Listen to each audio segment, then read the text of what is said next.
السلام عليكم ورحمة الله وبركاته. الحمد لله رب العالمين والصلاة والسلام على أشرف الأنبياء والمرسلين وعلى آله وأصحابه أجمعين. Alhamdulillah, welcome back to our Ramadan series, Living with Prophet Yusuf. Inshallah ta'ala, we're going to continue where we left off yesterday. So we stopped yesterday at the conversation between Yusuf and the guy who came back to get the dream interpreted from the king. All right, so 7 years pass. Yusuf is in prison for a total of 12 years. 5 years he was in prison before the whole incident happened, before the guys came to him for the interpretation of their dream. So he's in prison for 5 years. The guys come, they ask him for the interpretation of their dream. He interprets their dream. He tells them about Tawheed. One of them is killed and the other one is released. The one that is released, Yusuf asked him, mention me to the king, mention my situation to the king. I'm being oppressed. I'm being taken advantage of. Perhaps the king will investigate my situation and, bring some justice to my situation. The guy leaves the prison. He forgets about Yusuf. 7 years pass. The king has a dream. The king said he saw in a dream 7 fat cows being eaten by 7 skinny cows, and 7 grains of 7 ears or 7 grains ears of grain that is moist, and the other one is dry, and it's like a mixture of a whole bunch of things in the dream. So he asked, those in his cabinet, those in his court, scholars and dream interpreters in his court to translate his dream for him, to interpret his dream for him, which they cannot. They said, this is above us. This is above us. We don't know anything about this dream. Then the guy who is released from prison, he remembers Yusuf. He says, oh, I remember this guy that I was in prison with, and he was very good at interpreting dreams. Send me back to the prison and let me go get the interpretation of your dream for you. The guy goes all the way back to the prison. Yusuf hasn't seen the guy in 7 years. 7 years has passed. This is the time that Allah subhanahu wa ta'ala decreed for Yusuf alayhi salam to begin making preparation to exit the prison. Exit not just the prison, but Yusuf's life up to that point is a prison. He's encapsulated by just the levels of injustice that he has been subjected to. All right. So he's not just in prison physically. He's in prison morally. He's in prison, in terms of his character, because people now are looking at him through the lens that was given to them by, or the image that was painted to them by the wife of the Aziz. So his integrity, his honor is in prison. He's in prison physically. He's in prison in terms of his character and his morals. His moral character is in prison because she now controls the narrative, because she done told everybody else something different. So he's in prison, not just physically. You got to think about the levels of imprisonment, the levels of incarceration that he's experiencing at that moment. So the guy comes back and he asks Yusuf to interpret the dream for the king. All right. And so he comes to Yusuf and he says, yeah, Yusufu ayyuha siddiq, aftinani fi sab'i baqaratin simanin ya'kulahunna sab'un ijaf. He said, oh, Yusuf, a siddiq, oh, you honest and truthful individual. The king saw a dream and I need you to interpret this dream for us. All right. He saw this in a dream. He saw that. He saw in a dream 7 fat cows being eaten by 7 skinny cows. He saw in a dream 7, ears of grain that is dry and others wet.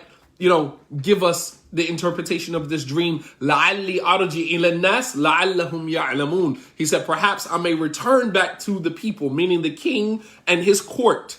Perhaps I may return back to the king and his court, and I will give them the interpretation of the dream, and they will know you. They will come to know you. basically trying to atone for the fact that he forgot about him for the first 7 years, right? I forgot about you for the first 7 years. I got it. I forgot about you. But now is an opportunity for you to, show your knowledge. The guy that was in the prison with Yusuf, he realized that Yusuf had something special. This guy interpreted our dream for us and it came true. So he had an experience with Yusuf that he's trying to expose to the king and everybody else. So he's telling Yusuf, give me the interpretation of this dream. لَعَلِّي أَرْجِعْ إِلَى النَّاسِ. Perhaps I can go back to the king and his court and tell them what you told me. لَعَلَّهُمْ يَعْلَمُونَ. So perhaps they may come to know you, know your knowledge, know and respect your knowledge. And I said, this situation is going to expose 4 things about Yusuf. Number 1 is going to expose his virtue, fadlahu. Number 2 is going to expose his ilm, his knowledge, ilmahu. Number 3 is going to expose his bara'atahu, his innocence. And number 4 is going to expose rif'at darajatihi, is going to expose the elevated status of Yusuf in this life as well as in the hereafter. So Yusuf goes on to interpret the dream for them. All right. Yusuf says to them, you will plant for 7 years consecutively, and what you harvest, leave it in its spikes and only take a little bit for you to eat. Leave most of it and take some for you to eat. Then there will come afterwards 7 years of drought. So you're going to have 7 years of prosperity. You're going to have 7 years of drought where everything that there will come afterwards 7 years of difficulty, which will consume what you advanced, what you saved, except a little bit from what you stored. So meaning whatever you store, that is what you're going to have left, because the drought is going to come and wipe you guys out completely. He gave them an economic plan to save their economy, to save their environment. Even though he was sitting behind prison, even though he was somebody who was being oppressed, someone who a huge injustice was done against him, and yet you still find him benefiting the people with his knowledge. You still find him benefiting the people with knowledge. You understand? So it shows, that sometimes scholars, people of knowledge, are going to be, they're going to be hated on. They're going, as we mentioned, one of our earlier lessons, كُلِّ ذِي نِعْمَةٍ مَحْسُودٍ, that everyone who possesses a blessing, everyone who has a blessing is going to be envied. Everyone that has a blessing is going to be envied. Even Imam al-Bukhari, rahimahullah ta'ala, Muhammad ibn Ismail al-Bukhari, he was hated on by his own sheikh, Muhammad ibn Yahya al-Dhuhli, hated on Imam al-Bukhari because Imam al-Bukhari, he's in this particular sheikh is in his lesson reading from his book and making mistakes in his book. Imam al-Bukhari, rahimahullah ta'ala, sitting at the feet of this scholar, correcting the scholar from his memory. The sheikh is reading from his book. Imam al-Bukhari is correcting the sheikh who is reading from his book, who is making mistakes in his book, and Imam al-Bukhari is correcting him from his memory. He's scared. He sees the signs that this young man is going to surpass me. So much so that the sheikh he put Imam al-Bukhari, who was a young kid at the time, he placed Imam al-Bukhari at the position of mu'id. Al-mu'id is someone who reiterates the dars, reiterates the lesson after the sheikh leaves. Sheikh comes, he gives his lesson, and then he has one of his top students reiterate the lesson to the students who come late. Imam al-Bukhari's precision, but his memory was so precise, the precision of his memory. The precision of Imam al-Bukhari's memory was so pristine that the students used to wait behind purposely to get the dars from Bukhari instead of getting it from the sheikh. And the sheikh, took issue with that. He started feeling some type of ways. One time, Imam al-Bukhari corrected him in front of everybody. He made a mistake giving a narration. He said this narration was on the authority of so-and-so, on the authority of so-and-so. Imam al-Bukhari said that's not the way the narration goes. It's on the authority of so-and-so and the authority of so-and-so. The sheikh went back to double check and found out that Bukhari was correct. Bukhari's correcting him from his memory. Subhanallah. And what does this sheikh do? At some point, lo and behold, he lies on Bukhari. He lies on Imam al-Bukhari. And everybody starts to abandon Imam al-Bukhari. Nobody would sit in the circles of Imam al-Bukhari. Subhanallah. So you're going, I mean, even with people that have knowledge, you're going to be hated on. There's going to be envy. There's going to be jealousy. We covered that lesson. Kullu dhi ni'matin mahsud. Everyone that has a blessing is going to be envied for their blessing. You're going to be envied. There's no escaping that. That is inevitable. So Yusuf alayhi salam is giving them this blueprint, this economic blueprint to help them preserve their economy, despite the fact that they put him in prison. I mean, it wasn't the king, but people knew, and obviously Yusuf being in prison felt like he was done in injustice. Absolutely. And as we're going to get to, the Prophet ﷺ even praised Yusuf for his patience, and even alluded to the fact that even if he was in that situation, he would not have had the level of patience that Yusuf had.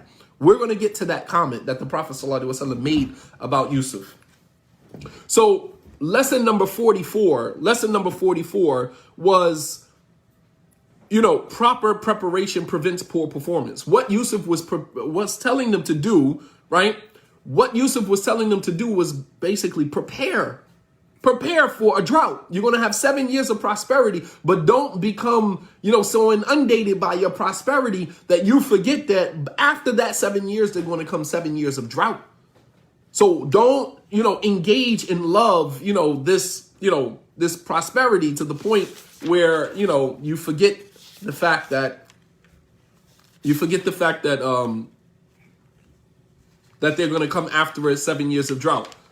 I'm having lesson number 42 is your first line of defense is relying on Allah subhanahu wa ta'ala. Allah is your first line of defense. Lesson number 43 is that Allah subhanahu wa ta'ala can bring about your success with the smallest of matters. Lesson number 44, I have as the 5 P's of success. Proper preparation prevents poor performance. That's what I have. That's where we're at right now. Lesson number 44. All right. Proper preparation prevents poor performance. Yusuf was trying to teach them a valuable lesson that if you prepare properly, then you don't have to worry about performing poorly. If you properly prepare for this drought, then the drought will go by and you won't have to worry about being consumed by that. All right. Proper preparation prevents poor performance. That rule can apply to most of the things in our lives. Proper preparation prevents poor performance. Most of the time when we perform poorly in any endeavor, in any matter, when we perform poorly, most of the time is due to a lack of proper preparation. And as I talked about, us, talking about wealth and discussing wealth in the African-American Muslim community is something that we don't do. And masajid have been functioning for the longest by simply begging people for money, begging the community for money. And I shouldn't say begging, but sometimes that's how it comes off. All right. Constantly doing these fundraisers and, doing everything that they could possibly do to squeeze as much money out of the community as they can, rather than laying down a financial plan whereby they can earn residual income. So you can, stop. You can stop asking, the community for money like that, and allow people to give, on their own, at their own leisure, understanding that it is an obligation on them to give anyway. And as I said before, if we're always working from a place of deficit, we're always functioning from a place of deficit, then we're going to always see very little progress. If we're always functioning from a place of deficit, then we're never going to see much progress. Then Yusuf says, pay attention. We're on ayat number 49, Surah 12, ayat 49. Ayat 49. Yusuf says, ثُمَّ يَأْتِي مِنْ بَعْدِ ذَلِكَ عَامٌ فِيهِ يُغَاثُ النَّاسِ وَفِيهِ يَعْصِرُونَ. Then there will come after this is 14 years, right? 7 years of prosperity, 7 years of drought. And then there will come after that 1 year. ثُمَّ يَأْتِي مِنْ بَعْدِ ذَلِكَ عَامٌ. Am in the Arabic language is year. Then there will come after these 14 years, 1 year where there will be an abundance of rain and people will press their olives and grapes like they normally did in abundance. Basically, Yusuf is giving them glad tidings that after that difficult time, there will be ease.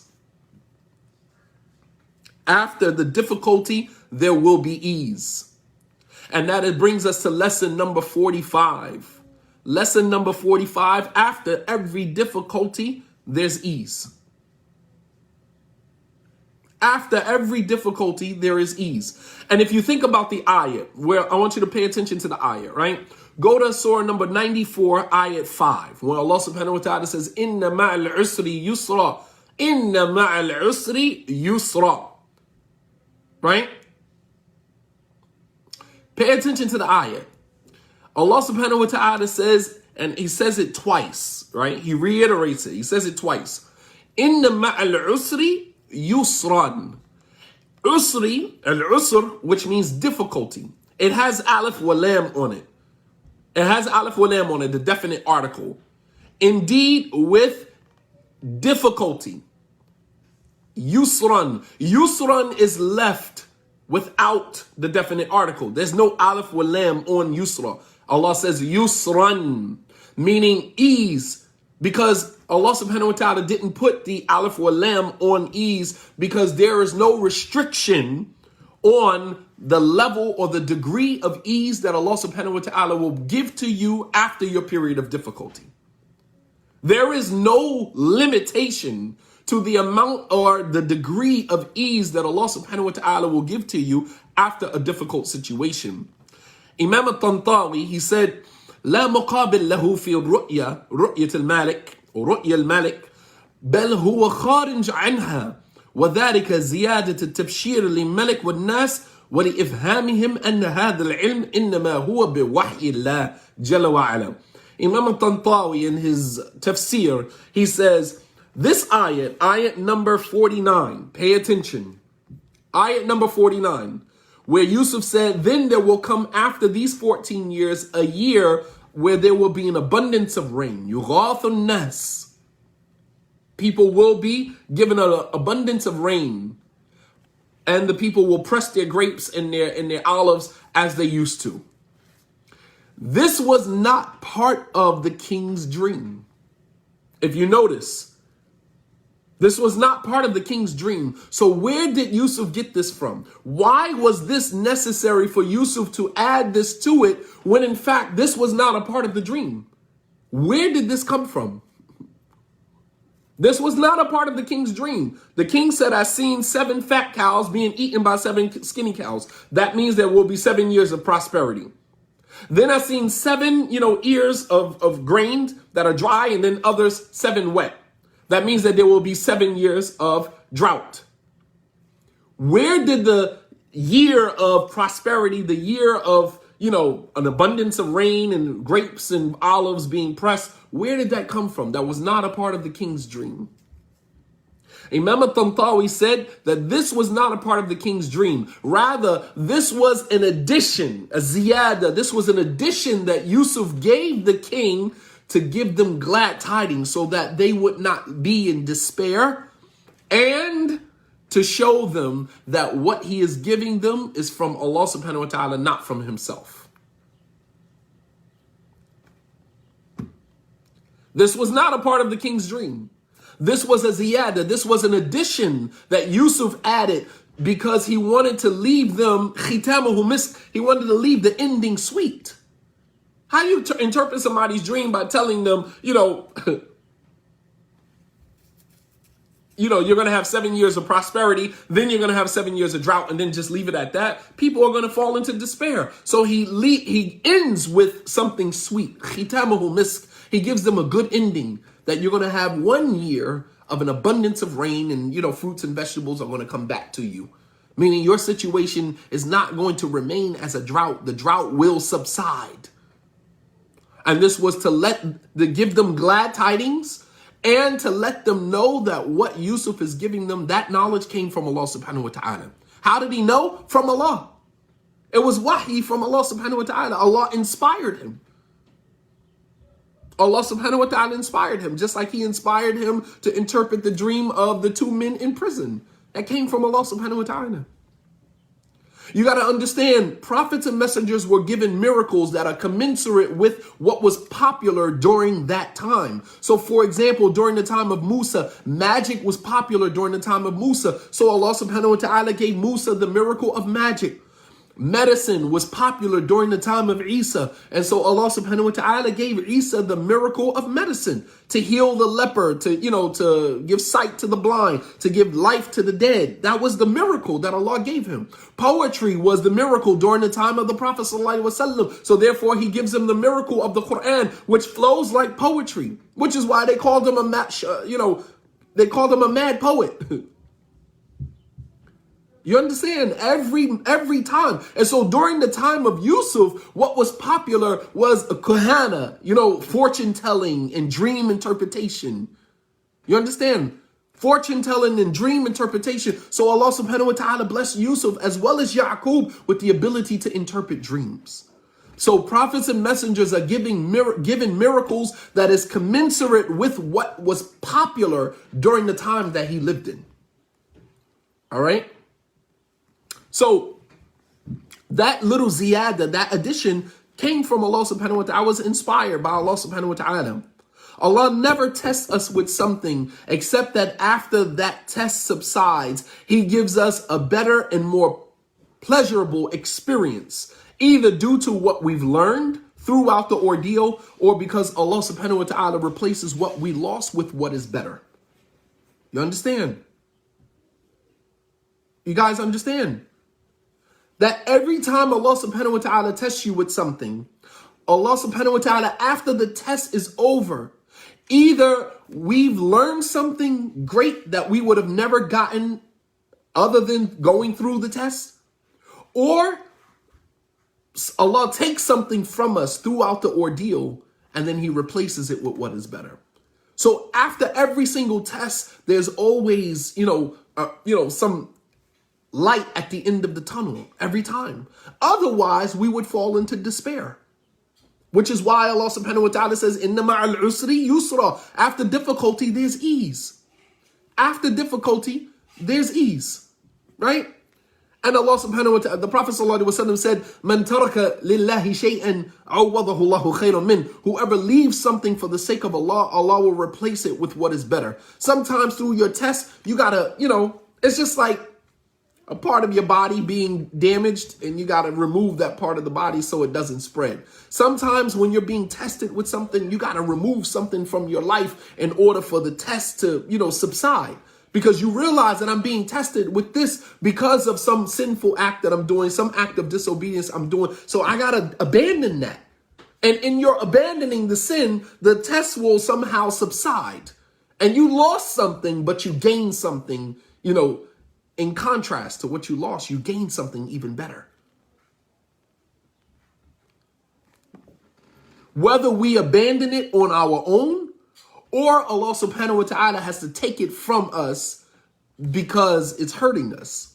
Sometimes we abandon things on our own. We engage in a haram relationship. We realize we start getting tested in our lives and we're like, listen, man, we got to cut this off. Like, this is haram. I'm starting to have some experiences in my life that are kind of pointing to the fact that what I'm doing with you is wrong. And I got to cut you off, man. I'm sorry. No, we don't need to get married. We don't need to repair, rectify, nothing. We need to just call it quits. I need to make tawbah for what I did and I need to get right with God. You understand? I got to cut you loose. You say to the person, as Khidr said to Musa, Hada firaku baini wa bainik. This is where we go our separate ways. Because I am having some unpleasant experiences in my spirituality, in my soul. I can feel it in my soul. And I got to dump you, man. I got to let this situation go because it's wrong. It was wrong from the beginning. And I got to let it go.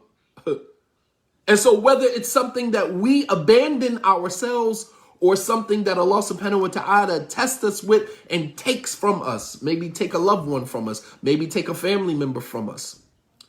But in Allah subhanahu wa ta'ala taking that from us, there's some good that comes at the end of that. As if you remember the dua of Salama, right? Salama, who was married to Abu Salama. And when Abu Salama was on his deathbed, he asked his wife, Salama, to make him a promise. He said that when I die, I want you to make this dua. Repeat after me. This is a husband telling his wife on his deathbed that in the event of my demise, I want you to make this dua. Allahumma ajirni fi musibati wakhluf li khayran minha. Oh Allah, reward me during my time of calamity and give me better after it's over. Give me a better situation after it's over. Abu Salama died. Salama said she sat there for some time struggling with this last request of a husband, because what she is essentially asking Allah for is to give her someone that is better than her husband. Look at the dua. The dua says, oh Allah, reward me during my time of calamity and give me something better after it's over. She said, basically, what I'm asking Allah for is for Allah to give me somebody better than Abu Salama. She said, وَمَنْ يَكُنْ خَيْرًا مِنْ Abi Salama? And who is better than Abu Salama? She's like, I didn't see another man to be better than my husband. There's no way that I can make this dua. How do I make this dua? But I also have to fulfill my husband's last request. So she said, I'm caught in an impasse. How do I do this? How do I do this?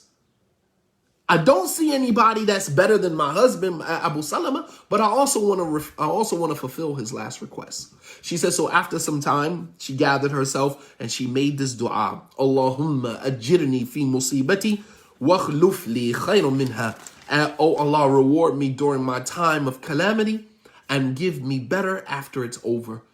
And lo and behold, the Messenger of Allah sallallahu alaihi wasallam comes to ask for her hand in marriage. Allahu Akbar. And she said, I knew in that moment that the Prophet sallallahu alaihi wasallam was better than Abu Salama. The Prophet sallallahu alaihi wasallam was better than Abu Salama. Subhanallah al-Azim, man. Wow. So the point that I'm making is that when Allah tests us with something, there's a dua that we ask Allah to give us better after it's over. All right. So this happened for the king and his court and everybody in Egypt, that they're going to go through 7 years of prosperity. Then they're going to have 7 years of drought. And then they're going to have 1 year where, everything will go back to normal. They will have an abundance of rain and abundance of fruits and vegetables. So they lost something, but they also gained something as well. This also applies to Yusuf alayhi salam, because Yusuf lost something, but he also gained something as well. He lost 12 years in prison. He lost 5 years and then an additional 7 years. But then he gained some wisdom that he would have never gotten had he not experienced that additional 7. Had he not experienced that additional 7.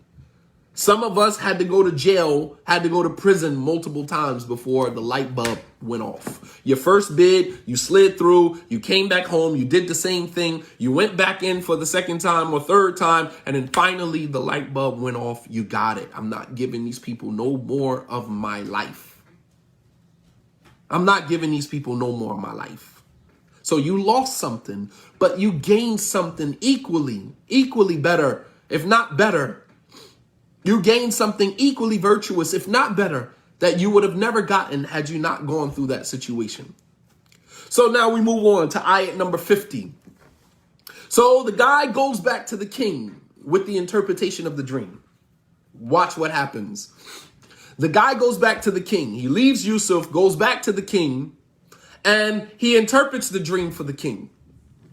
The king is amazed. The king can tell from Yusuf's interpretation of this dream that this guy knows what he's talking about. I mean, think about when the guy comes back to the king and says, hey, I got the interpretation of your dream. Okay, so the guy in prison said we're going to have 7 years of prosperity. But within that 7 years of prosperity, we need to put something away for a rainy day. We need to prepare, because then there's going to be 7 years of drought. But here's the kicker. After the 7 years of drought, we will have a year of prosperity. We will have a year of prosperity. All right? So the king is listening to him interpret the dream. And the king is noticing from this guy, his interpretation, this is not your average interpretation. The king is looking at the guy like the messenger that he sent. He's like, this guy was in prison with you? This guy was in prison and he interpreted this dream like this. So the king says, وَقَالَ الْمَلَكُ ائْتُونِي بِهِ. The king says, bring him to me. Bring that guy from prison. Release him ASAP. Release him and bring him to me.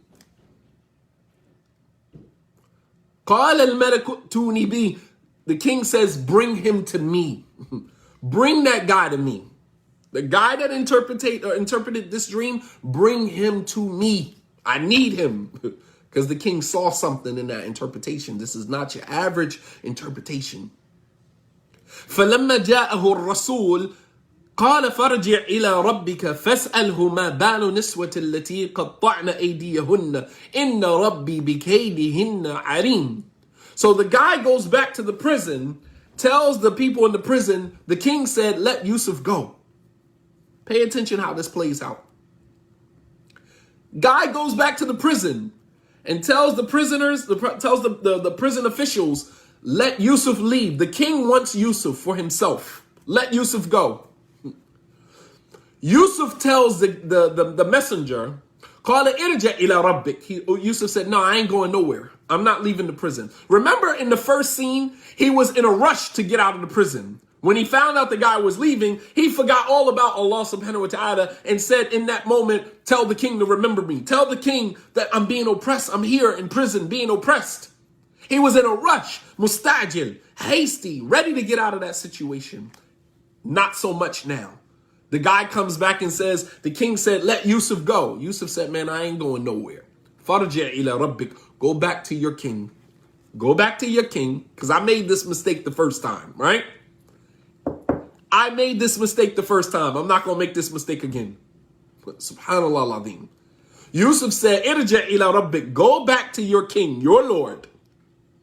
فَاسْأَلْهُ مَا بَالُ نِسْوَةِ الَّتِي قَطَّعْنَ أَيْدِيَهُنَّ. And ask him to find out the real story regarding those women who cut their hands. Tell the king to go and ask those women who cut their hands. We're talking about 12 years later. Yusuf ain't forgot, man. My honor is still the most important thing to me. My honor is still the most important thing to me. And I ain't going to make the same mistake again. You understand? I'm not going to make the same mistake twice. Yusuf said, I ain't going nowhere. Go back and tell the king to ask the women who cut their hands, what's their deal? What's their situation? What was the reality? What really happened? He said, Inna Rabbi bikaydihinna alim. For indeed, my Lord subhanahu wa ta'ala knows exactly what happened. My Lord knows exactly what happened. He said, go back to your Lord and tell him to ask him about the women who cut their hands. For indeed, my Lord, bikaydihinna alim, my Lord is well aware of their plotting and their scheming. My Lord knows exactly what happened. I need the truth to come out. And that brings me to lesson number 46. We are not defined by our mistakes, but we are defined by how we bounce back from our mistakes. Look at Yusuf now. He made the mistake the first time of being hasty, trying to get out of the prison. But now he learned from his mistake, and look at how he's bouncing back from that. We are not defined by our mistakes. Every single one of us is going to make mistakes. The Prophet ﷺ said, Kullu bani Adam khatta'un wa khayra khatta'ina tawwabun. All of the children of Adam sin. All of the children of Adam make mistakes, but the best of those who sin, the best of those who make mistakes are who? Those who make tawbah. You are not defined by your mistake. You are defined by how you bounce back from your mistake. How do you come back from your mistake? Do you make tawbah? Do you humble yourself? And do you, get back on your path? Or do you persist in your arrogance? Do you persist and say, making excuses for your mistake, making excuses, you understand? No. Even when something my wife reminded me about yesterday, even when Jibreel came to Yusuf and, began to chide him a little bit, like, who created you? Who got you out of this situation? Who blessed you with this? Who gave you that? And then you turn around and you go to a human being instead of going to Allah. In that moment, Yusuf didn't persist in his wrong. He submitted. He acquiesced to his error. Some of us, we be dead wrong, wrong and strong, dead wrong, but you still going to persist. You still going to go forward. No, man. You are not defined by your mistake. Your mistake doesn't define you. Your mistake does not define you. You are defined by how are you going to bounce back from your mistake. How do you bounce back from it?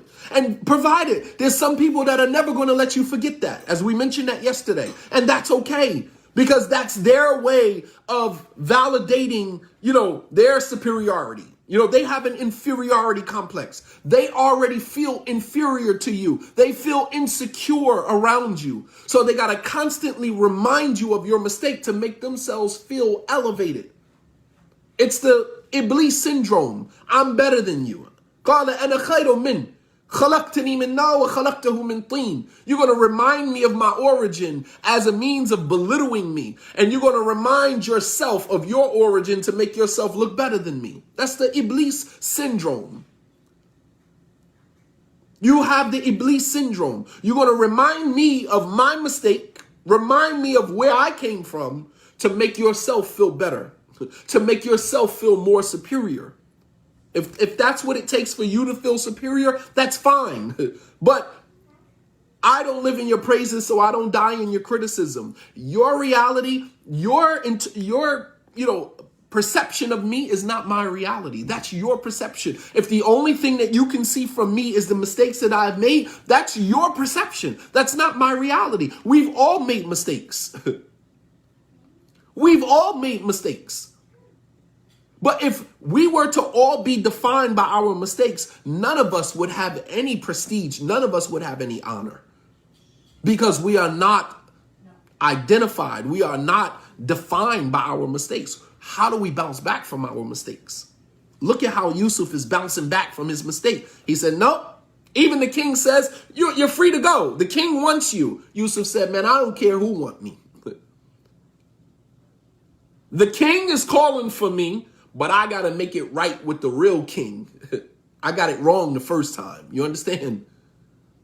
The king is calling for me, but the king, I got to get it right with the king. The king, Al-Malik, subhanahu wa ta'ala. You understand? I don't care what king is calling for me. There's a king that I made a mistake. I made an error the first time, and I'm not going to make that mistake again.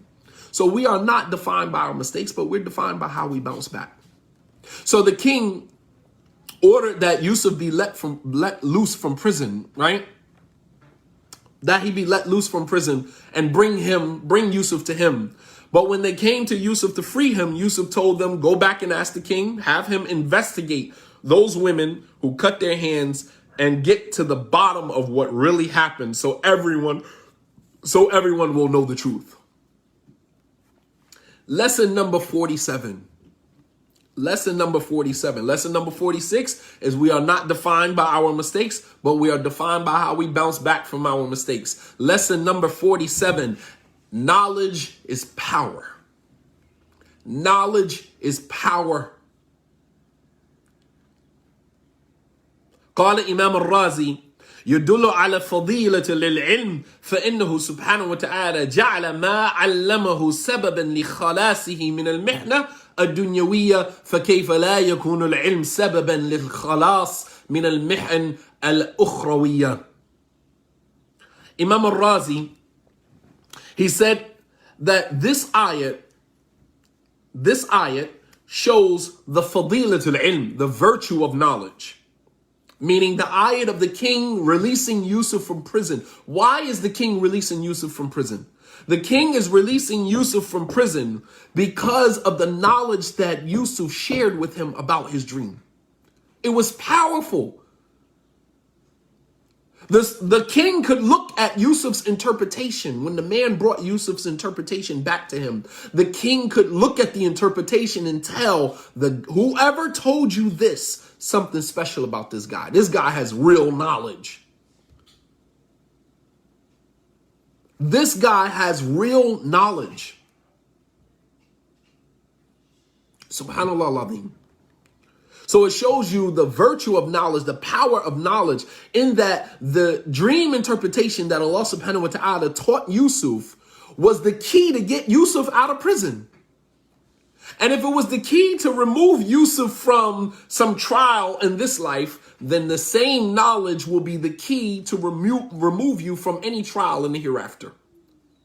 If knowledge is the key to remove you from the different trials of this life, then it is the same key that will remove you from any of the trials of the hereafter. You understand? Knowledge is power. Imam al-Shafi'i rahimahullah ta'ala, he said, كَفَى بِالْعِلْمِ فَضِيلًا وَشَرَفًا أَنْ يَدَّعِيهِ مَنْ لَيْسَ فِيهِ وَيَفْرَحْ إِذَا نُسِبَ إِلَيْهِ. That Imam al-Shafi'i rahimahullah ta'ala, in a very beautiful line of advice, he said, كَفَى بِالْعِلْمِ شَرَفًا, that it is sufficient for knowledge to be a praiseworthy quality, and يَدَّعِيهِ مَنْ لَيْسَ فِيهِ, that everyone claims to have knowledge even though they don't have it.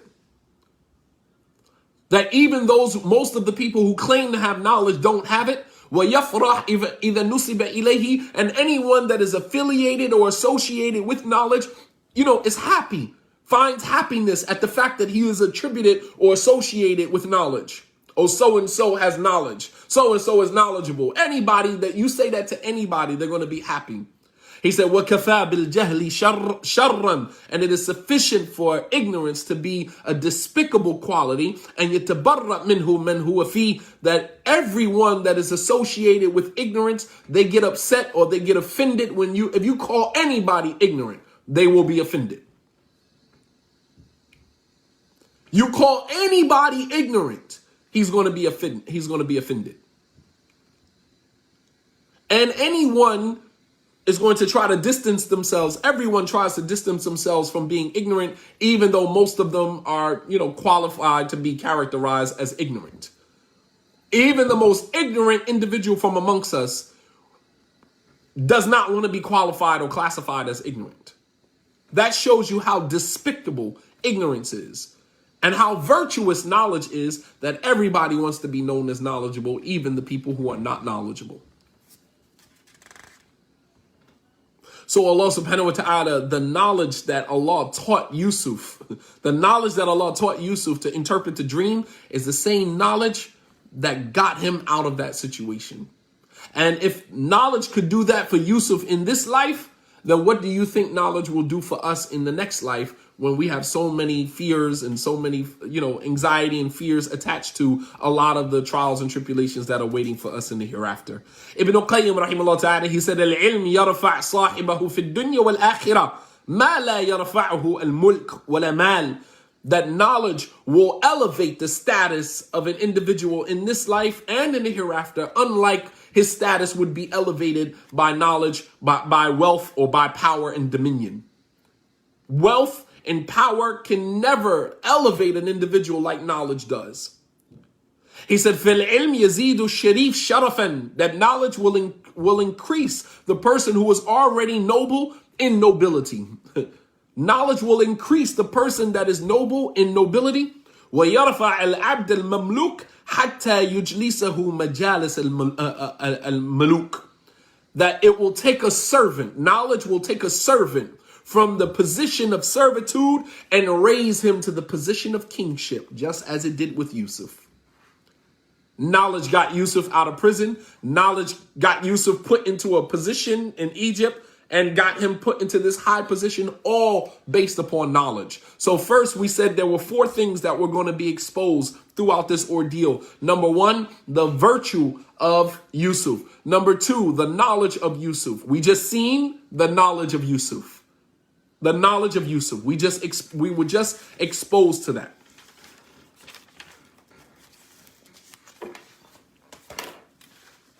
I had to switch notebooks, man. SubhanAllah. Into a whole nother notebook at this point. Lesson number 48. Lesson number 48. To have everything without honor is to have nothing at all. If you have everything in the world, but you did it in a dishonorable way, you have no honor attached to it, then what good is it? If you can't enjoy the fruits of your labor along with your honor, then what good is the fruits of your labor? It's like a person who does a crime, Person who does a crime with another group of people, and then he snitches on that group of people, and he got his freedom, but you got your freedom at the expense of having no honor. So you're free. You're not in prison. You're free, but you will never be able to go back into your environment. You will never be able to hold your head up in front of the same people who respected you. Because to have everything without having your honor and integrity intact is to have nothing at all. Think about politicians and how many of them sell their honor, sell their dignity, sell their soul to get to these high places in, the level of in politics. But look at what you had to do to get there.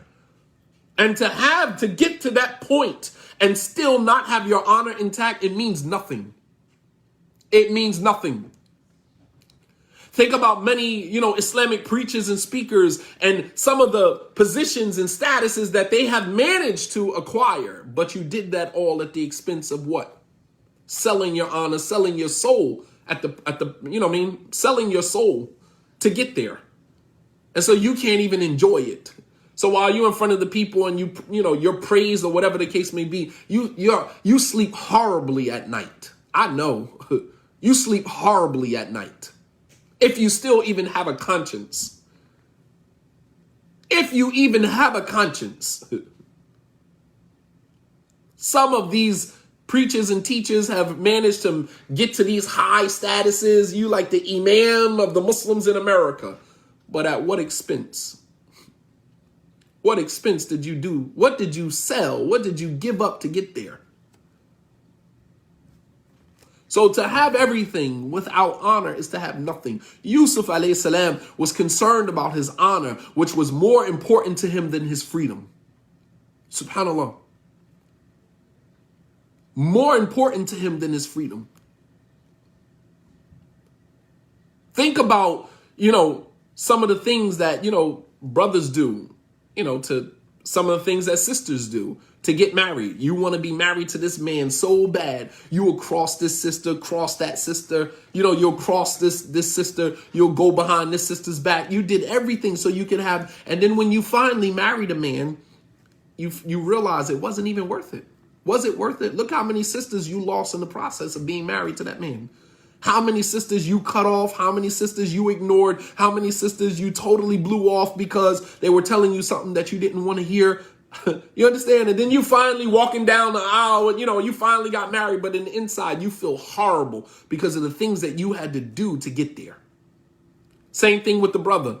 Some brothers want to have multiple wives. And you'll do whatever it takes to have multiple wives. You'll go about it in the most horrible, the most horrendous, the most impermissible way. You'll go about it just because you want to have multiple wives. But then when you got them, you start to realize, and the reason why some brothers are able to let some of these women go so quickly is because you starting to look at her acting up, she not being obedient, and you're looking at that in contrast to everything that you had to sacrifice to get her. You understand? And you start to say to yourself, she ain't even worth it. She ain't even worth it. And the reason why she not worth it is because you wasn't worth it. Look at the things that you put yourself through just to get that. Just to say, I got multiple wives. I'm in polygyny. But look at the way that you went about it. Look at how you went about that situation. There's no honor. Your first wife, they don't even respect you anymore. You're the same one, beating your wives down about halal and haram and being on the sunnah and being on the minhaj. And then you deviate from that to follow your desires. And then you finally marry that woman and your other wives are sitting back looking at you like, Negro, please.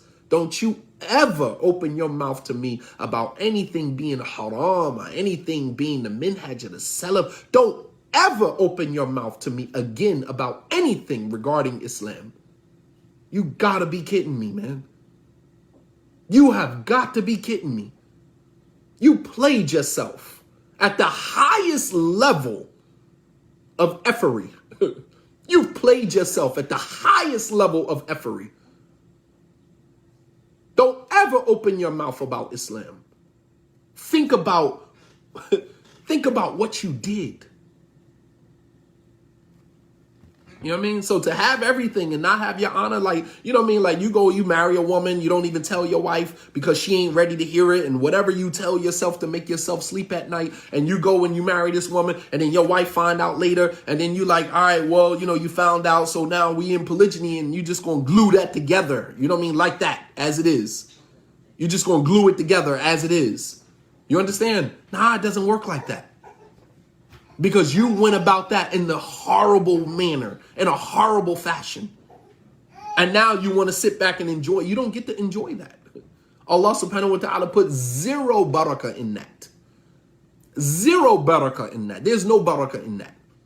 So to have everything without having your honor intact, it's honorable to go to your wife and say, hey, babe, I know this is a tough conversation, but I am interested in polygyny. You know, our finances, we're straight, you know, this is straight. We're good. I'm doing my best as a husband, but this is what I want to do. Your wife may say, I'm not really feeling that, or whatever the case may be. I get it. You're not feeling that. I respect your emotions. I respect your feelings, whatever the case may be. But this is something that I am passionate about. This is something that I want to do.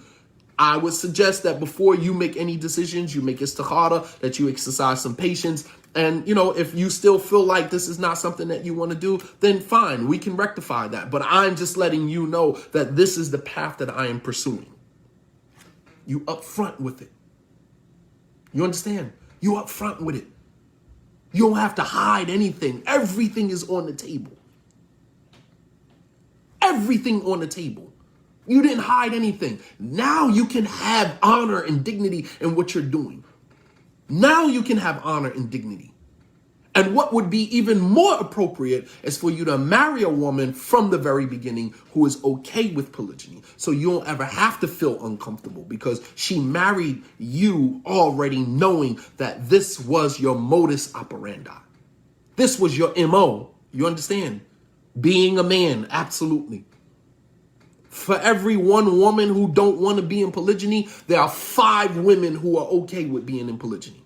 I promise you. I promise you. You don't have to sneak around. You don't have to do that. You don't have to do that. But to have it all without having your honor is to have nothing. It's to have nothing at all. Yusuf alayhi salam he was concerned about his honor, which was more important than his freedom. What good would it have been for Yusuf, you know what I mean, to be released from prison with his honor tarnished as it was? Right? What good would it have been for him? He would have still been a lowly person, just as the wife of the Aziz promised that you will be from the Saghirin, you will be from the lowly and the humiliated of our society. If he had been released from prison without straightening out his honor, that's exactly what would have happened to him. That's exactly what would have happened to him. Had he gone into that situation without having his honor intact, he would have just been from the lowly of society. His physical freedom would have been secured. He would have secured his physical freedom, but his moral freedom would have still been held in the hands by the wife of the Aziz who held the narrative. The narrative, right, is being told by the victors. That was one of our lessons. That was one of our lessons. The narrative is always written by the victor. So even if Yusuf would have left prison, he would have secured his physical freedom, but his moral freedom would have still been in the hands of the wife of the Aziz, still been able to control your narrative. You don't want nobody controlling your narrative, man. You don't want nobody having your narrative in their hand. They can spin your situation any way they want to. La wallahi. You don't want that. Secure your honor first. Secure the bag first. The bag is your honor. The bag is your honor. And so it shows you the great respect that Yusuf had for himself, right? Sumu nafsihi. It shows you the respect that Yusuf had for himself. So lesson number 48, to have everything without honor is to have nothing at all. Lesson number 49. Lesson number 49. Victory comes with patience. Victory comes with patience. Turn the air down. Victory comes with patience. The Prophet ﷺ, he mentioned in the hadith, at the end of the hadith of Ibn Abbas that we talked about 2 days ago. The Prophet ﷺ said, Inna nasr ma'a sabr. Inna nasr ma'a sabr. Remember this. Inna nasr ma'a sabr. That victory comes with patience. You can't have it in one way or the other. You can't have victory without patience. Inna nasr ma'a sabr. Victory comes with patience. This is from your messenger, sallallahu alaihi wasallam. The Prophet sallallahu alaihi wasallam said, Inna nasr ma'a sabr. Wa anna al-faraj ma'a al-karab. Wa anna ma'a al-usri yusra. Very important words. The Prophet sallallahu alaihi wasallam said, Inna nasr ma'a sabr. Victory comes with patience. Wa anna al-faraj ma'a al-karab. And that relief comes with affliction. Wa anna ma'a al-usri yusra. And with every difficulty there's ease. If I didn't say anything else for the rest of this time, you have been sufficed with that. The Prophet ﷺ, in another narration, he's given some commentary on the story of Yusuf. It's so beautiful to hear the Prophet ﷺ comment on the story of Yusuf. You're hearing one prophet commenting on the trial and tribulation of another prophet. Not the Prophet ﷺ said, Inna ma'al usri yusra, inna nasra ma'al sabr, wa anna al-faraj ma'al karab, wa anna ma'al usri yusra. Al-nasr ma'al sabr, victory comes with patience. Al-faraj ma'al karab, that relief comes with affliction, and with affliction comes relief. Wa anna ma'al usri yusra, and with difficulty there's ease. All right, authentic hadith. It's always beautiful to hear the Prophet ﷺ comment on the trials and tribulations of another prophet, right? Because it shows you the different perspectives. It's different when somebody's in a situation versus someone who's, commenting from the outside. But we are aware of the humility of the Prophet ﷺ. So the Prophet would never comment on any prophet's trial or any prophet's journey from a place of privilege. That's what we do in this time.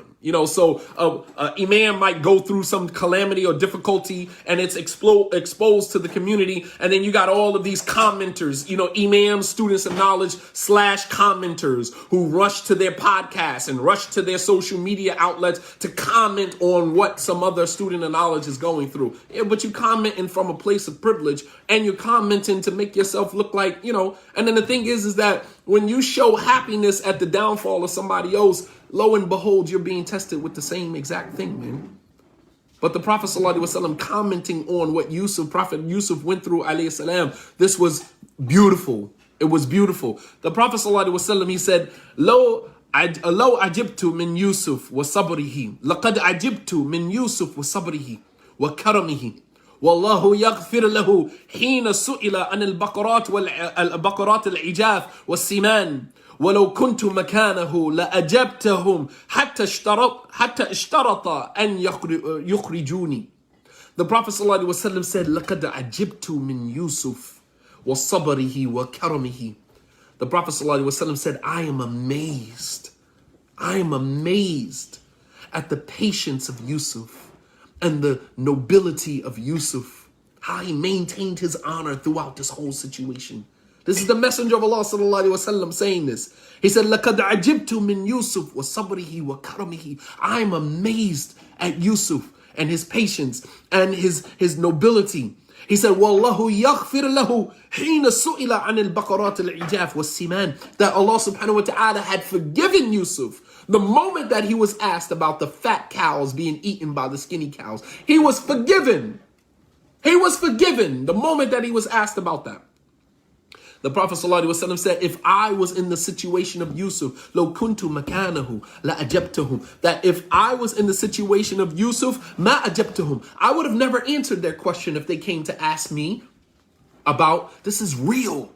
The Prophet ﷺ is putting you as another human being in the experience of Yusuf. He said, if I was in Yusuf's shoes, I would have never answered them when they came to me with the king's dream, because I would have felt like I was oppressed.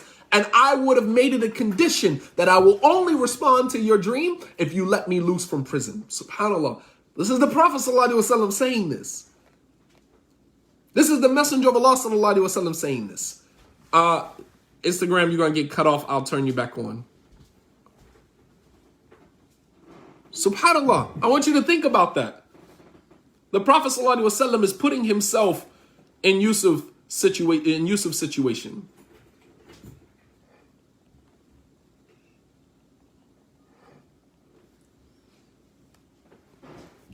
He said that if I was in the situation of Yusuf, if I was in Yusuf's situation, he said, Ma ajabtahum, I would have never answered when they came to me about the dream of the king, I would have never responded to their dream until I made it a condition that they let me free from prison, and then I will answer your dream.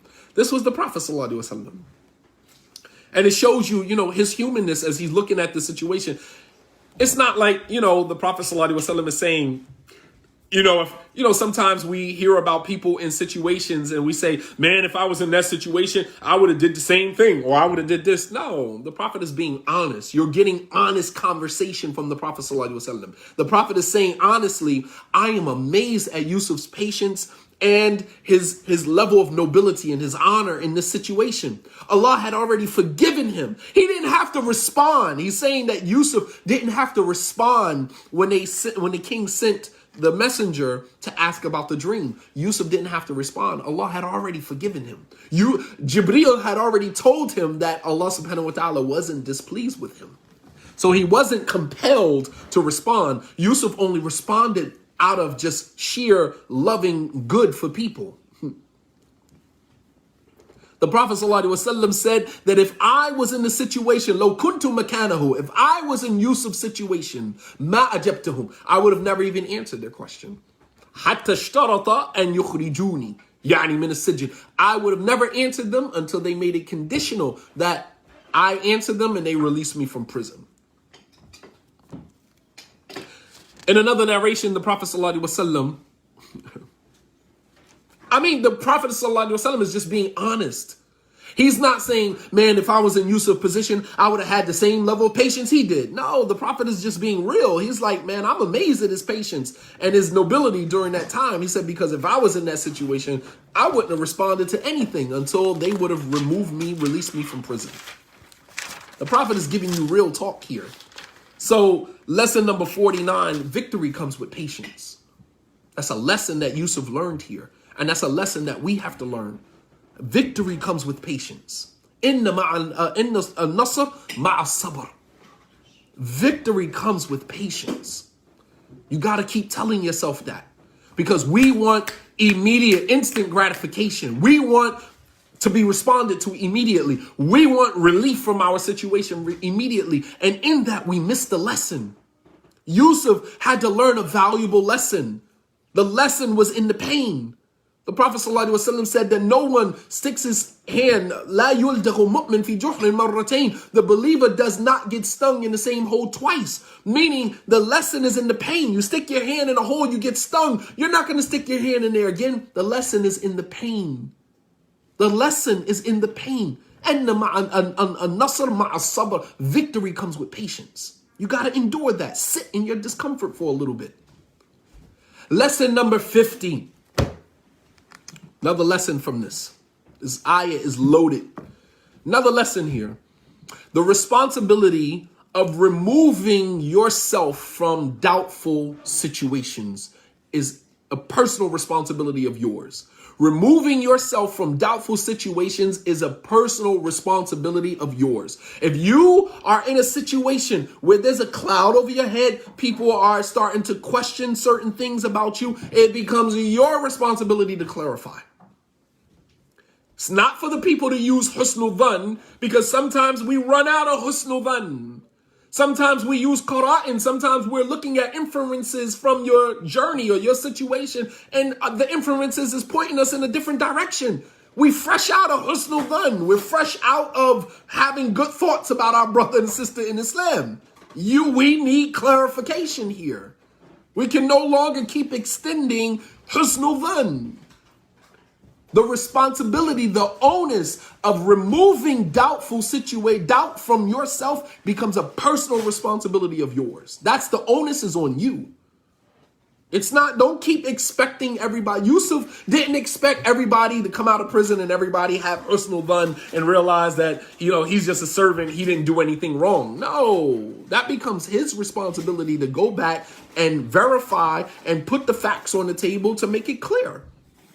Sometimes people ignore situations either because they're guilty or either because they just don't have the energy to clarify anymore. And I get it. It's it's hard. Every single time you turn around, somebody bringing up something about you to keep doubling back and trying to explain yourself over and over. And you just kind of give up and you say, to hell with you. You guys can believe whatever you want to believe. But when you, as an individual, put yourself in a doubtful situation, the onus is on you to clarify. So the onus of removing anything doubtful from yourself or about your integrity or about your honor. Somebody said you committed zina. Some woman stood up at a conference or a lecture and said she's pregnant by you and, y'all not married. The onus is on you. It's not on the people to exercise husnul dhan. We fresh out of husnul dhan, man. We fresh out of having good thoughts about our brothers. Yes, that's part of our religion, but that has a limit to it. There are limits to husnul dhan. There are limits to that. When you start to hear people in questionable situations over and over and over again, and I'm talking about as it relates to their integrity, as it relates to their honor. I'm not talking about a person making a mistake here or there as it relates to Islamic texts. That could happen to anybody. I'm not talking about that. And even when that happens, it becomes your responsibility to clarify. You make a mistake, someone brings it to your attention, then it becomes your responsibility to double back and clarify, hey, I made a mistake.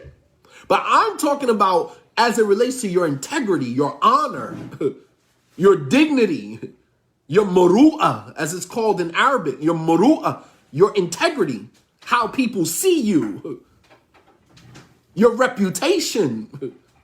You understand?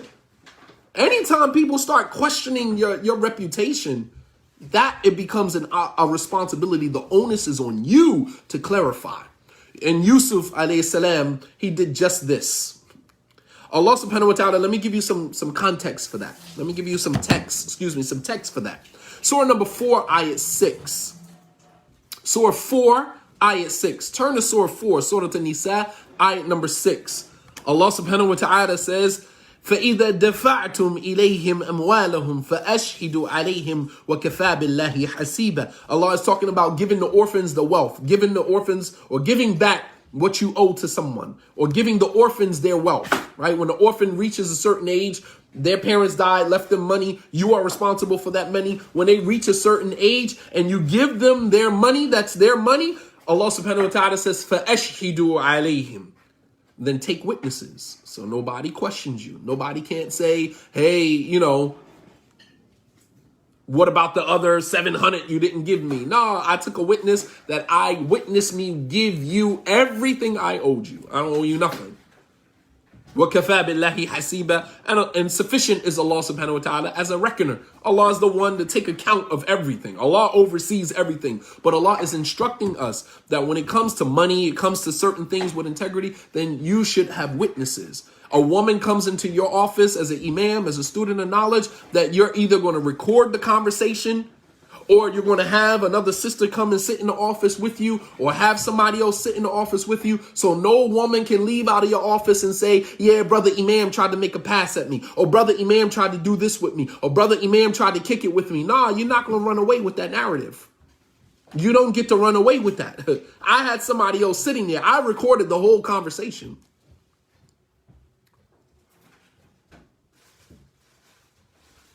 You understand what I'm saying? Like it becomes your responsibility the onus is on you. The responsibility is on you to clarify if you put yourself in a questionable situation. And Yusuf did this so as to clear his name. Why did Yusuf tell the messenger when he came to prison and said, the king wants you? And Yusuf said, Farji' ila rabbik. Go back to your Lord. Go back to the king and have him go investigate the women who cut their hands. Why? Because Yusuf knew that if the king wants me, think about this. If the king wants me out of prison and the king is willing to sit me next to him, I can't be sitting next to the king and people saying that I tried to sleep with the wife of the Aziz. Can't have that. Can't have that. We got to clarify that first. You know what I mean? Like, I'm into being great and doing great things, but my honor got to come along with me. I can't have that. My honor has to come along with me. So he's telling the messenger, go back and tell the king to go investigate those women who cut their hand and get to the bottom of that situation. Because if I'm going to sit next to the king, if I'm going to have king status and I'm going to be sitting next to the king and I'm going to be a part of the king's council, because of my knowledge, my integrity has to come along with me. You understand? Some people are okay just being recognized for having great knowledge. And then there's some of us who are more concerned, all right, great knowledge is good, but I want my integrity intact. I want my honor intact. I want my honor intact, period. And so, you know, people are willing to go to certain extents to protect and preserve their honor. Your reputation precedes you. You understand? How would Yusuf look sitting next to the king and people are gossiping and whispering around his honor and his integrity? Eventually, that's going to cause the king to do what? The king is going to start looking at him funny. The king is going to start questioning him. Well, stuff is being brought to my attention about you, Yusuf. It was your responsibility to clear that up. Certain individuals attach themselves to imams and students of knowledge, knowing that you have a history, knowing that you have a past. And there's certain students of knowledge who don't care about the people that are around them. You surround yourself with anybody. As long as you got an entourage, you cool. Meanwhile, you're not looking at your entourage. You want to know want to know the reputation of a man. Look at the people that he keep around him.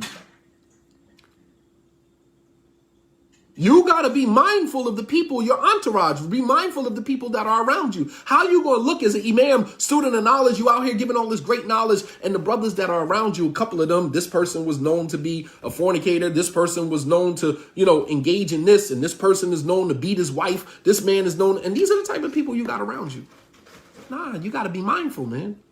You got to be mindful of that.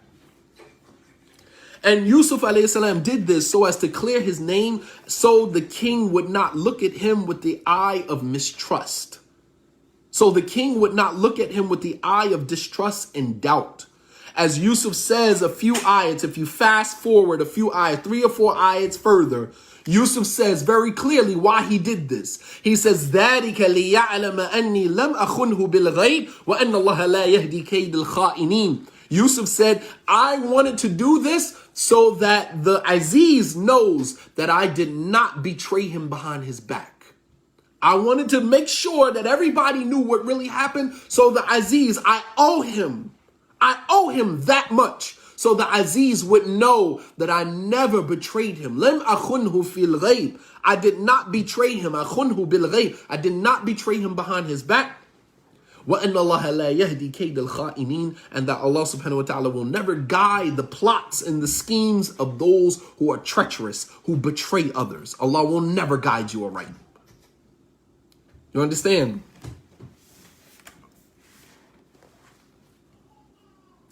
Ayat number 52. If you fast forward to ayat number 52, Yusuf says, that is so the Aziz will know that I did not betray him in his absence, and that Allah does not guide the plan of those who betray. Yusuf was very clear about why he was doing this.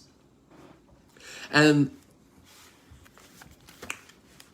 so the king sends his messengers to go retrieve the women. So now I said that this situation was going to clarify 4 things about Yusuf. We talked about his knowledge, right? Clarified his ilm. Now we're talking about his bara'ah, his innocence. Now we're about to clarify the innocence. So the king, he obliges Yusuf. He says, Yusuf wants me to go investigate the women. Okay, he sends the messengers, go bring the women to my court. Watch how this plays out. The king calls for the women to come to the court. The king calls all of the women to the court, including the wife of the Aziz. Some say that the wife of the Aziz was there and she spoke last. Some say he called the women first and then called the wife of the Aziz last. And Allah subhanahu wa ta'ala says, قَالَ مَا خَطَبُكُنَّ إذ راوتن يوسف عن نفسه قلنا حاش لله ما علمنا عليه من سوء. The king says to the women, ما خطبكن? What is this deal with you guys and you trying to seduce Yusuf against his own will? Here we go. We're talking about Yusuf now, finally, after 12 years of all this chatter around his honor and what really happened with him and the wife of the Aziz, now the truth of the whole situation is laid bare. You can't imagine how that feels. Some of us will never know what that feels like. Some of us will have to wait until Yawm al-Qiyamah, until Allah subhanahu wa ta'ala judges between our affairs and makes it clear what really happened. Some of us will have to wait until Yawm al-Qiyamah. Some of us will never get this type of exoneration in this life. I mean, think about Aisha radiallahu ta'ala anha, who the Prophet sallallahu alaihi wasallam even went through this. Aisha was accused of adultery. Go figure. The Prophet sallallahu alaihi wasallam's wife was accused of adultery. For a period of 40 days, Allah stopped revelation for 40 days, testing the Prophet ﷺ. And the Prophet had to endure that.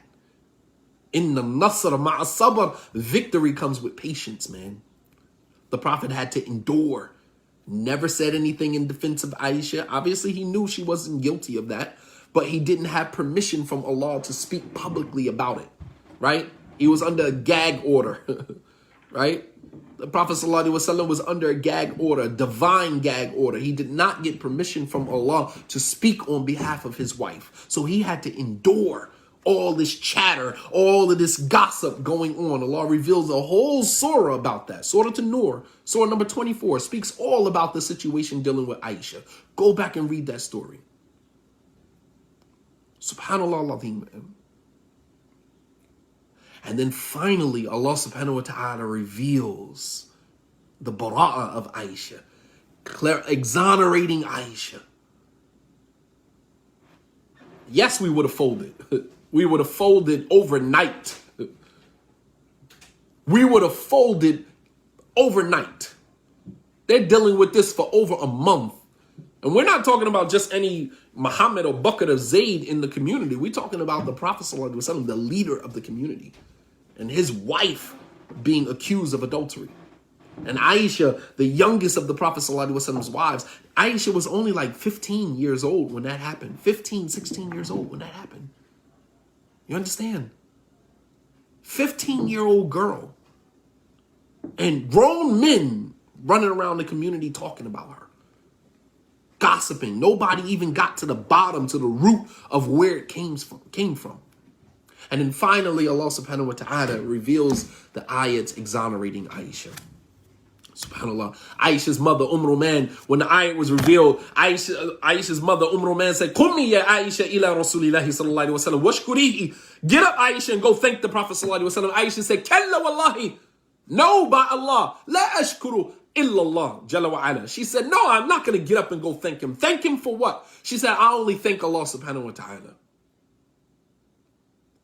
Thank him for what? My exoneration came from the heavens. He's just a messenger. She put the Prophet ﷺ in his place. She loved him. But thanks goes to Allah subhanahu wa ta'ala. Tawheed 101. You understand? She said, Kalla wallahi. She said, no, by Allah. La ashkura illallah. I only thank Allah subhanahu wa ta'ala. Get up and thank him for what? Aisha said, وَشَأْنِي فِي نَفْسِي أَهْوَنْ أَنْ يُنَزِّلَ اللَّهُ فِيَّ آيَاتٍ تُتْلَى إِلَى يَوْمِ الْقِيَامَةِ. Aisha said, I considered myself less than, insignificant, that God would reveal verses about me that will be recited until Yawm al-Qiyamah. We will recite the verses in Surah An-Nur. We will recite the verses in Surah number 24 until Yawm al-Qiyamah, until Allah removes the Quran from the earth. Those ayats will be recited about Aisha radiallahu ta'ala anha. And Aisha said, I considered myself insignificant, less than, worthy that Allah would reveal ayats about me. Who am I? Look at the humility of this girl. 15 years old. While we walking around, I'm a boss, I'm a queen, I'm this, I'm that, fix your crown, queen, and all this other. Man, humble yourself, man. Humble yourself.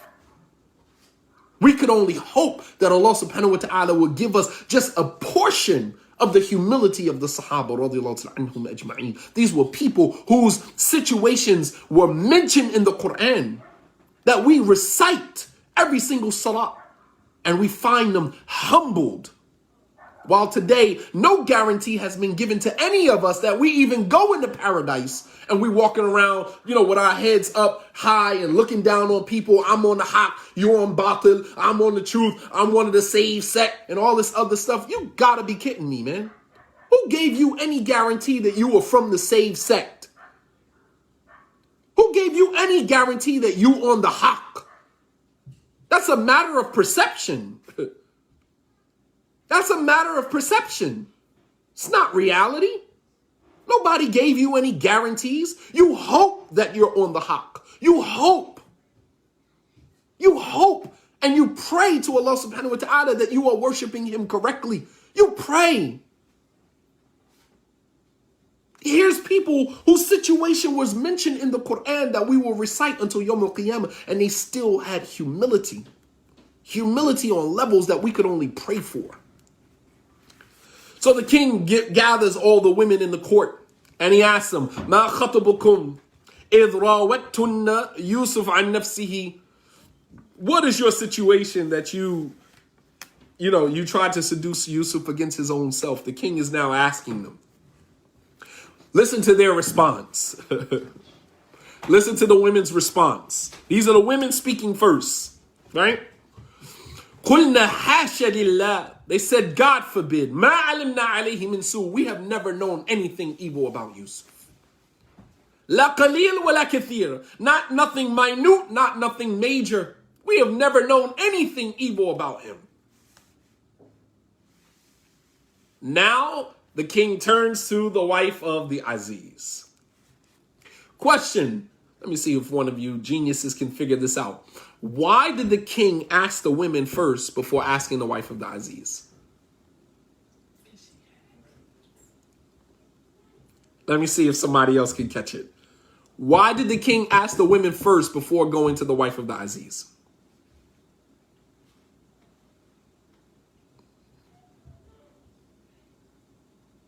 Let me see who can get it. Why did the king ask the women first before asking the wife of the Aziz? A test of character? Okay, what do you mean by that? Because they would have followed her lead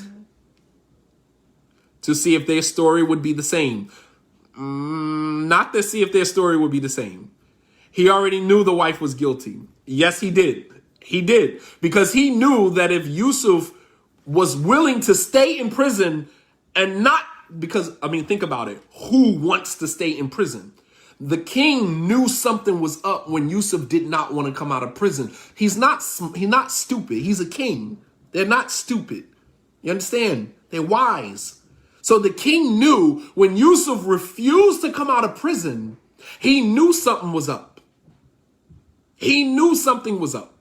So he asked the women first because he knew if he went to the wife of the Aziz first, she would control the narrative. She was more influential and the women would have followed her lead. They would have followed her lead. Very good, Yazzie. They would have followed her lead. So he goes to them first, right? You go to the weaker link first because the weaker link, number one, they're terrified. They're in the king's court. They don't come from prestige. They don't come not like the wife of the Aziz. She wouldn't mind lying to the king. Her husband is the second most powerful man in Egypt. She could lie and get away with it. She's probably done it before. But the women, they're just her friends. They're just her companions. They didn't have any prestige. You understand? So they're going to tell the truth. They're going to say exactly what happened. And she was the leader, right? The wife of the Aziz was the leader of the situation, right? She was the one who organized the banquet. She was the one that gave everybody the knife. She was the one, and she said, after Yusuf refused for the second time, she said, he sought refuge in Allah, but if he don't do what I tell him to do, she's powerful. She's powerful. So he goes to the women first. He says, what's this deal with you guys and Yusuf? The women say, we've never known anything evil about him. Not small or not minor or major. So then the wife of the Aziz says, قالت امرأة العزيز, the wife of the Aziz says, الآن حصحص الحق. Now the truth has been exposed because now her hand has been forced. Her girl snitched on her. They've already made it clear that they've never known any evil about Yusuf. So she has no other choice but to come clean now. She said, الآن حصحص الحق. And we can use this strategy even with our children. You want the truth? You call the weakest link in the room first. You know, that kid that doesn't want to get in trouble. That kid that always try to placate his parents' feelings. That kid that don't want no drama, no problem. Call him in the room first. What happened? Then you call the one who's the leader of the pack. You call the leader of the pack, right? And you call them in the room. What happened? And you're going to let them spin it any way they want to spin it because that's who they are. They're going to spin the story any way they want to. And you can say, well, that's not what I heard. That's not the narration that was given to me by your other siblings. And you don't need to know who said what. But I'm telling you, I know you're lying. And you need to go ahead and cough it all the way up. Give me the truth. You know what I mean? Like, you can use the same strategy even with your children. Right? And the truth comes out. Absolutely. So the wife of the Aziz says, الآن حصحص الحق. Now the truth has now become exposed. She said, أنا راودته عن نفسه. I tried to seduce him. إنه لمن الصادقين. He was truthful. He's honest. He never did anything wrong. Everything that he's telling you is the truth. SubhanAllah. It took all of this for him to go to prison, for him to, interpret the dream, to be stuck in this situation. And then finally, the truth comes out. So you always go to the weak link first, and you force the more influential one to say the truth out of shame. It's similar to what Elijah Muhammad told Malcolm X, go after the youth and the elders will follow in shame, right? Go after the youth, the elders will follow in shame. Right? You go after the weak link, and then you allow the more influential ones to follow out of shame, right? And Allah subhanahu wa ta'ala here in this situation finally establishes the bara'ah, the innocence of Yusuf in front of the king, in front of everyone. As Allah subhanahu wa ta'ala says in surah number 22, ayat 38.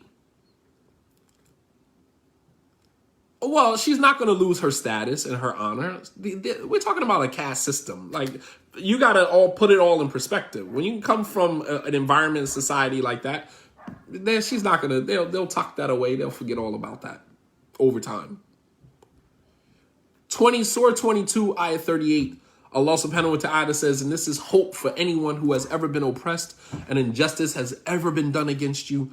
Yusuf's story should give you hope that, as I said earlier in one of our lessons, everything done in the dark will eventually come to the light. Yusuf had to wait 12 years.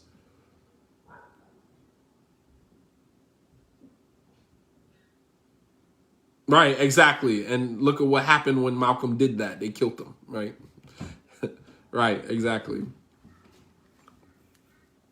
Surah number 22, ayah 38. If anyone has ever been oppressed, an injustice has ever been done to you, a lie has ever been told on you, gossip has ever been, the surah is 22. Surah 22, ayat 38. Surah Hajj, ayat 38. If anyone has ever been lied on, anyone has ever been, your character smeared, your honors tarnished, some gossip was spread about you. And, there's sometimes you feel like so many people know about it. It becomes so overwhelming. You can't change everybody's mind. Don't worry about trying to change everybody's mind. Make it right with God. Make it right with Allah, and Allah will defend you. Allah says in the Quran, in this ayah, Surah 22, ayah 38, Allah subhanahu wa ta'ala says, Inna Allah yudafi'u 'anil ladhina amanu, Inna Allah la yuhibbu kulla khawanin kafur. That Allah subhanahu wa ta'ala will defend those who believe. Inna Allah yudafi'u 'anil ladhina amanu. Allah will defend those who believe. Some things it's over your head now. And you have to submit to the fact that this is over me now. It's beyond me now. It's above me now. And I submit to that. I can't change everybody's mind. Too many people, a lie spreads very fast. Lies, mischief, this stuff spreads very fast. And you can't control it. You can't control it. And sometimes you got to just say, you know what? This is out of my control. I'm going to totally leave it in the hands of Allah subhanahu wa ta'ala. And Allah says, Inna Allah yudafi'u anil ladina amanu. Allah will defend those who believe. Indeed, Allah does not like a khawanin kafur, every treacherous ingrate. Treacherous ingrate. People are treacherous. People will spread lies about you, stuff they just made up off of the top of their head, man. Stuff they just made. I mean, like the stuff that I've heard. Wallahi, one day I would love to share with you guys some of the stuff that has, you know how Barack Obama one time, and you know how they do these things where they kind of get up and they read like all of the emails and tweets and things, that negative, bad things that people say about them. And they, you know, they do it in jest. You know what I mean? Like this guy said, I'm this guy said this about me. I would love to do that one day with you guys. I would love to share with you some of the emails, some of the DMs, some of the messages, man. There was a guy from New Jersey, a Jersey number. Let me tell you how cowardly some people can be. A Jersey number of a brother who used to send me text messages, right? And used to say, you a deviant. And so every time I would call the phone to try to get him on the line to find, like, you know, talk to me personally. Don't send me a text. Like, don't throw a rock and run. You know, so I'm calling his phone. He would never pick up the phone. And every time I would text him back, who is this? You know, I don't even know how he got my number. Who is this? He would never respond back. But he always would send me a text. You're a deviant. You're a stray. May Allah guide you. And then eventually I blocked his number because I realized that he don't really want no confrontation. That's not the person that really wants a confrontation. I called you. You won't answer the phone when I call. I text you back and ask you, who is this? And call me and you won't respond. I mean, this is the type of stuff that people do. These are the levels that people resort to. Some of the DMs that I have gotten on Instagram, some of the messages that I have gotten, you know what I mean, on Facebook and on social media, some of the emails, anonymous emails that I've gotten, you know what I mean, voicemails that have been left on my phone. I mean, you know, from Muslims. You know what I mean? Some of the ones that I believe that's on social media, I don't believe all of them are Muslims. You know, you got to look at the, you know, agent provocateurs. You know what I mean? They are, you know, they exist. You got to be mindful of that. Messages that have been left on my YouTube pages and left on this page. And I mean, it's just really sad. And I mean, just some of the things you just can't clarify. You got to leave it in the hands of Allah subhanahu wa ta'ala and let Allah deal with it. Because it's above you. You can't clarify everything. You know what I mean? He's one of the skinny cows. Subhanallah. I'm sharing this stuff with you just so, you know, for anyone who's a student of knowledge out there who decides to take this particular, you know, to take this particular path, that these are the things that you have to deal with. These things come with the territory. I've already made reservations for that. So it doesn't bother me one way or the other. It's just the fact that it exists, you know, it exists. And, you know, people just bring your name up in conversations. People talk about you behind your back. I had people come to me and say, hey, somebody said, you know, this and that. I had somebody come to me and say, you got 5 wives. I'm like, damn, I got 5 wives now? So the other 4 wives are okay with that? Like, I got 5, I'm just walking around committing adultery willy-nilly, and the other 4 wives are okay with that? It's like, come on, man. Like, don't bring me stuff like that. I mean, if you're going to bring me something that was said about me, make it reasonable. Make it reasonable. Don't bring me something that's just off the wall, that's just far-fetched. Yani ma yusaddiq al-aql. Yeah, it's something that the intellect would never even accept. You know what I mean? But, you know, you can't clarify everything. You know what I mean? Some of you guys may have been victims of that. You know, where people are just constantly gossiping about you and talking about you, and there's really nothing that you can do about that. And you leave it in the hands of Allah subhanahu wa ta'ala and let Allah work all of that out. I'll leave you with the statement of Imam Malik. Imam Malik rahimahullah ta'ala said, "Aslih ma baynaka wa bayn Allah, aslah Allahu ma baynaka wa bayn an-nas." Rectify what is between you and God, and let God rectify what is between you and the people. And let Allah sort it out. Rectify what is between you and Allah, and let Allah sort out what is between you and the people. Let Allah sort that out. Let Allah sort that out. Because you're not going to be able to sort it out. It's above you. Rectify what is between you and Allah, and then let Allah rectify what is between you and the people. You guys have been great. Alhamdulillah. We need to stop. I'm going to fall back tomorrow. I need a break, inshallah. And we'll pick up on Monday, inshallah. We'll pick up on Monday at our normal scheduled time, 6:30 bi'idhnillah. And so now we've passed the point of Yusuf getting out of prison. So obviously after this situation, Yusuf comes out of prison. But he comes out of prison different than the way that he went in. It's a completely different narrative from this point out. And so, alhamdulillah, we got from now up until Friday, inshallah, the Eid will be the Saturday or Sunday, bi'idhnillah. So we got another 5 days to, eat up the rest of the story, bi'idhnillahi ta'ala, and hopefully we will cover as much as we can by Friday, bi'idhnillah. May Allah subhanahu wa ta'ala bless you all. I love you all for the sake of Allah subhanahu wa ta'ala. May Allah subhanahu wa ta'ala bless you all. May Allah accept from you your fast, accept from you your dua, accept from you your ibadah during these times. And please keep me and my family as well as I will do with you in your dua, bi'idhnillah. Jazakumullahu khairan. Wassalamu alaikum wa rahmatullahi wa barakatuh.